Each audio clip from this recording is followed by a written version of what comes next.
for coming to our recital. I'm Michelle, and this is Helen on the piano. We'll be playing an interesting collection of arranged music in today's recital.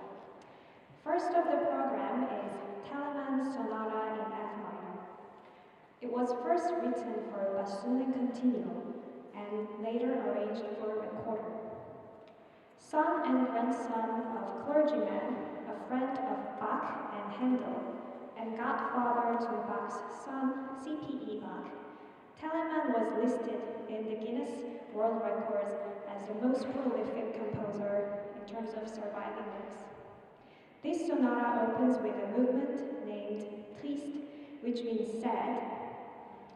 I'm going to read to you the text from one of Telemann's cantata, written roughly around the same year, A Wail and Sobbing Ah in English translation, which I think also delves into the depths of grief and the hope for divine comfort, similar to that of the sonata.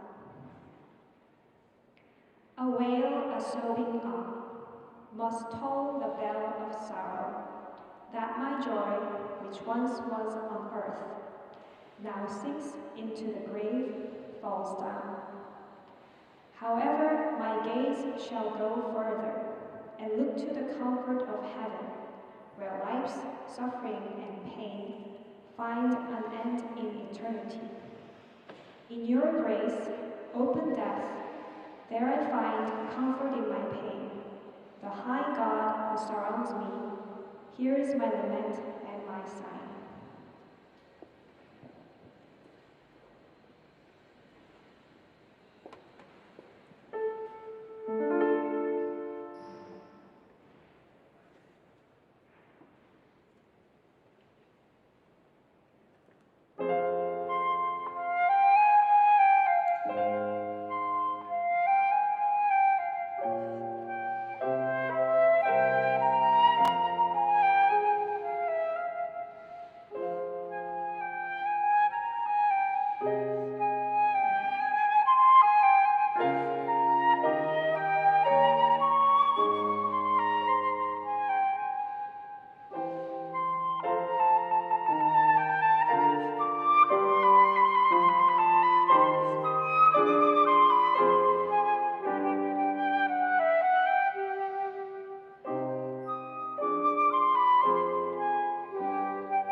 Next, I'll be introducing two short pieces written by composers who lived during the First World War.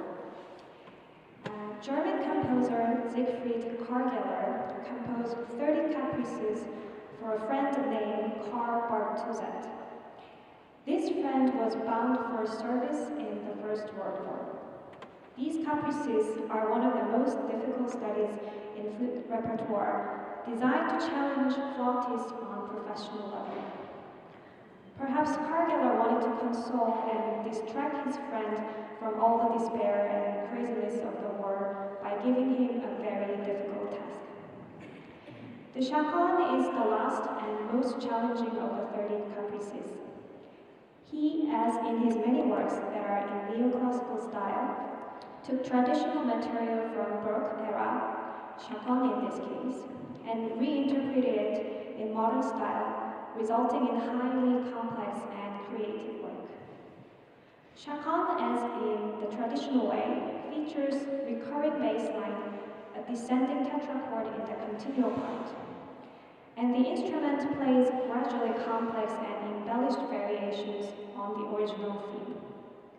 Now you might know that Karg-Elert was an organist, and the opening descending bass line can be easily heard as an organ-like sound. And you can listen out how it gradually changes into dramatic variations. And the piece we'll be playing after that is Moszkowski's short waltz-like music, Guitarre. In today's recital, I'm going to introduce two Jewish composers. Moszkowski is one of them.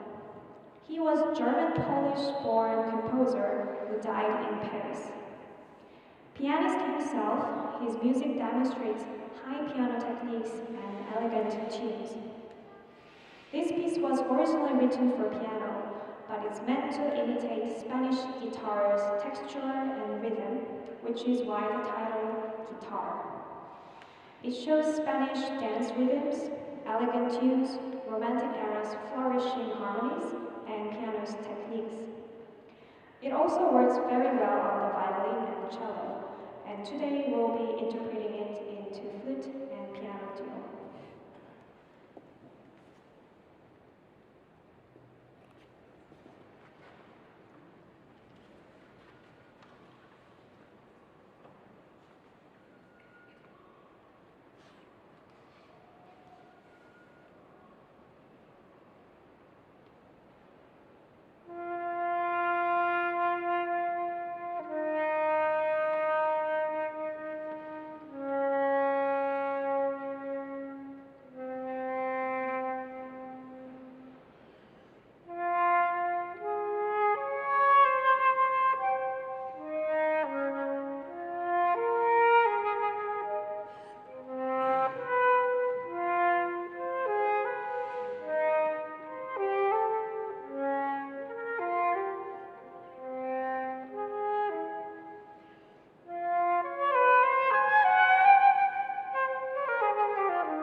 Another Jewish composer we'll be introducing is Ernest Bloch.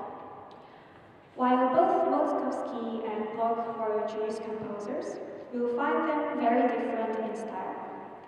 Bloch was a Swiss composer born to Jewish parents, in which Bloch has his Jewish heritage. Bloch's Jewish music is very emotional and intense. It reflects deep Jewish sentiment. He tried to capture lots of inward feeling and spirituality of the Jews, and the sorrow of the Jews' spirit and soul. This is a set of 3 short pieces written for cello and piano that were titled under From Jewish Life. The first one is called Jewish Song, second, Supplication, and third one, Prayer. I'll briefly introduce each of these in order. While all of them uses Jewish traditional modes, the first piece, Jewish Song, shows quiet and reflective sorrow. It opens with sighing-like moaning figure and proceeds to chant-like melody you can hear from their traditional funerals. The open fifth of the harmony make the tune sound somewhat incomplete and otherworldly, as if one is talking to God out of brokenness and sorrow. And the low 3-note figure in the bass towards the end of the piece seems to represent the death crawling in the dark, and the flute plays the sad, heartbroken song that was played in the beginning. And the second piece, Supplication, starts with triplets versus duplets between piano and flute, resulting in the tension and insecure atmosphere. This piece shows one's grief and turbulent spirit more externally. The piano part can be interpreted as the ongoing chaos and suffering in the world, and the cello part as one pleading to higher power in spiritual suffering through its faith, which is why the title is Supplication. The most known of the 3 pieces is perhaps Prayer. Its rich harmonies and singing sound really show one's praying soul and its effort to find the meaning behind their pain through prayer, because we can only find the answers through praying. It keeps asking and asking the reason for their suffering and is pleading to the divine. Personally, I chose this work because, as a Korean national, I see the similarity between the long suffering and the Holocaust in the history of the Jews, and the equally tragic genocide and suppression during the foreign occupation in the history of Koreans. For those who are not familiar with Korean history, the colonization was also followed by another tragic war, civil war, resulting in today's division in the nation.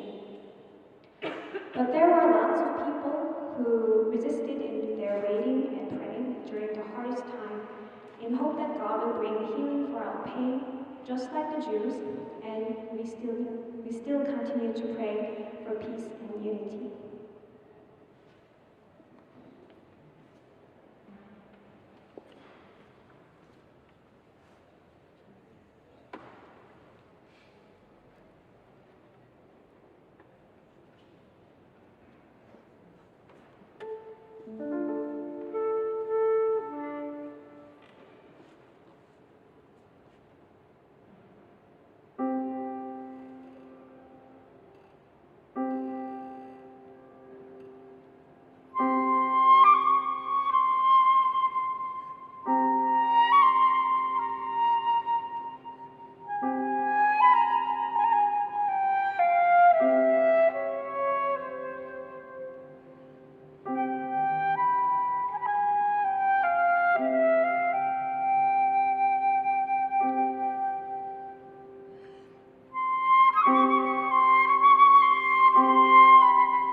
next piece we are going to play is Monti's Czardas.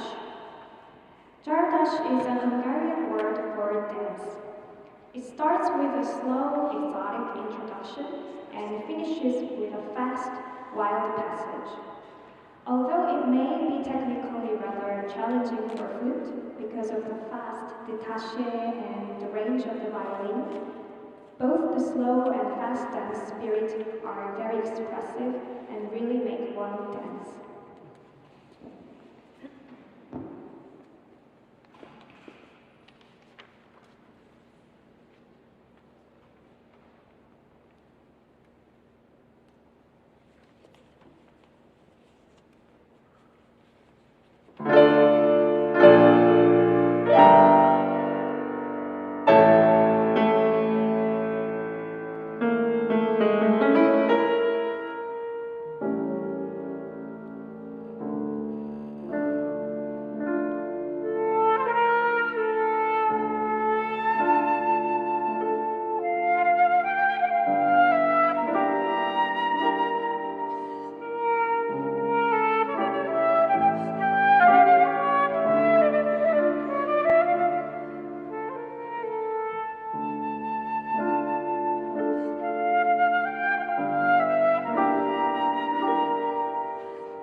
Before we play our last piece, I want to briefly say thanks to the wonderful church organizers and technicians of today's concert, and to you all who came to our concert.